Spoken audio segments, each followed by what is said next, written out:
Yesterday's Supreme Court decision to uphold a Michigan state ban on affirmative action was only the latest setback for those who argue racial preferences are the best way to increase diversity on college campuses. At least 7 other states have enacted similar bans. The New York Times, using information compiled in part by the National Center for Education Statistics, looked at 5 of those states and found enrollment at flagship schools immediately fell for African American and Latino students. Some campuses have found other ways to achieve the same goals, but will these trends continue?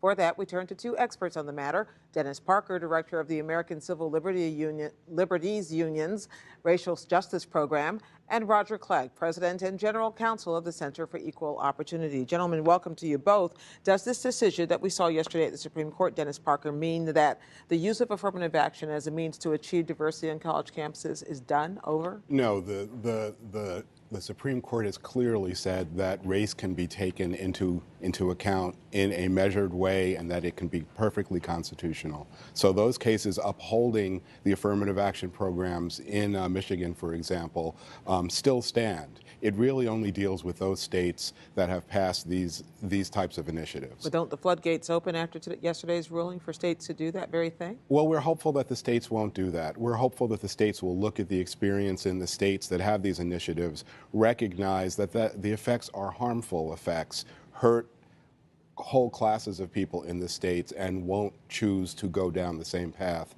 that Michigan and the other states went down. Roger Clegg, did the Supreme Court shut a door or open another one? The Supreme Court did the right thing. The Supreme Court said that it's okay for people to pass laws that say that the government can't discriminate on the basis of race. That's a good thing. And I hope that more states will do that.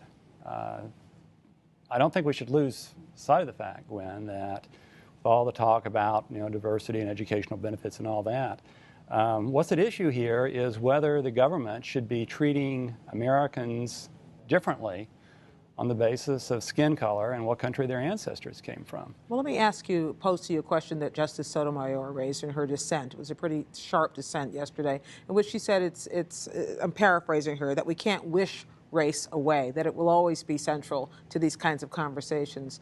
What is your response to that? Well, I don't disagree with that at all, but I don't think that the right way to address race is through more racial discrimination.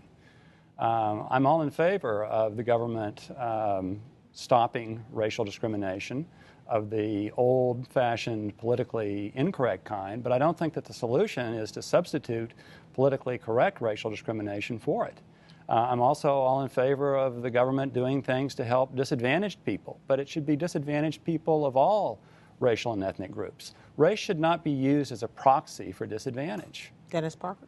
And I agree that there should be equality, but the problem with this proposition is it takes equality off the table. It says that if you are an applicant to a school in Michigan, you can urge them to accept you for any reason, such as your grandparent gave money to the school, your father went to the school, you play the oboe. The one thing you can't say is that I believe that my race is significant and reflects something about my personality. Perhaps it shows issues that I've overcome that are race-related. It could mean a white student who lives in a black neighborhood but got a leadership position in their high school said that he learned something as a result of that. Why wouldn't a race-neutral approach work to accomplish the same goal? Because it prevents you from ever making that argument, and in order to make it, you would have to change the Michigan Constitution.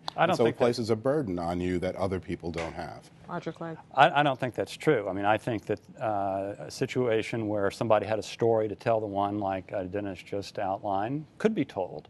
What's prevented is the state saying that we're going to give people preferences because of their skin color or because of what country their ancestors came from.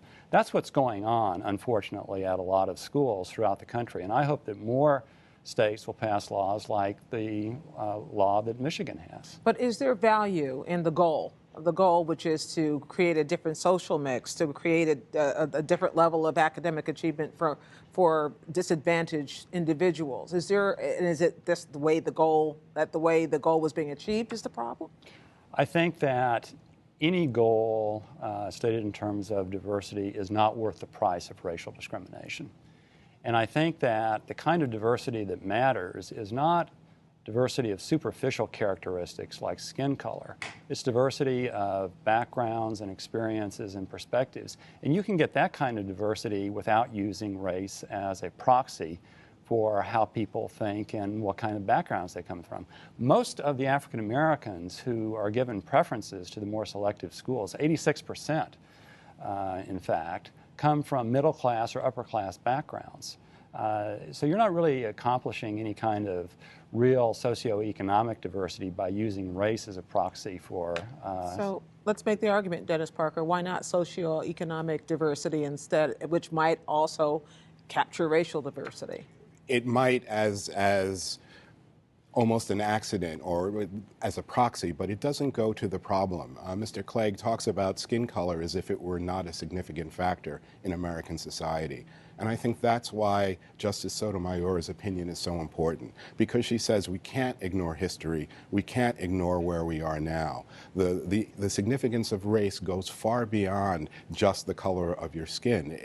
It deals with opportunities you have, it deals with barriers you've faced, and it's unrealistic to say that you can deal with discrimination by pretending that it doesn't exist.